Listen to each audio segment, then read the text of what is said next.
নমস্কার বন্ধুরা, গতকাল এসএসসি প্যানেল বাদ হওয়াতে যাদের যাদের চাকরি চলে গেছে তাদের জন্য আমাদের মমতা পিসি অনেক আগেই একটা কথা ভেবে রেখেছে যে চাকরি চলে গেলেও কোনো অসুবিধা নেই, একটা ঘুগনির গামলা আর চপ ভেজে নিলে তাতেও ইনকাম খারাপ হয় না, চাকরির থেকেও বেশি টাকা পাওয়া যায়। এটা আমাদের মমতা পিসি অনেক আগের থেকে ভেবে রেখেছে, কেন সে জানতো যে এর আর ঠেকানো সম্ভব নয়। তাই তাদের যে সান্ত্বনা দিতে হবে সেই সান্ত্বনার কথাটা আগেই ভেবে রেখেছে। পাশে দিয়ে দিলাম, একটু শুনে নিন। ভাইরা আমার, চিন্তা করার বা হতাশাগ্রস্ত হওয়ার কারণ নেই।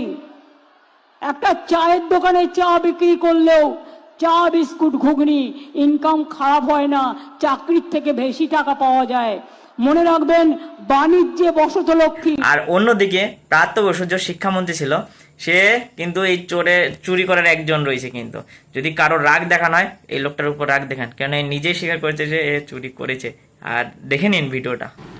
তো যারা আমার সঙ্গে বছরের পর বছর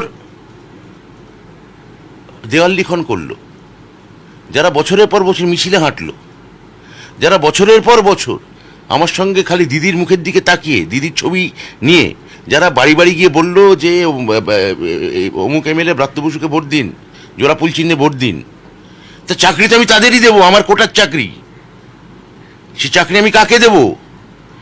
তাহলে সেই চাকরি আমি দিয়েছি এবং আমি বলছি আবার দেব, আমার পার্টির ছেলেকেই দেবো। আমার ন্যায্য কোটার চাকরি আমার দলের ছেলেদের দেবো।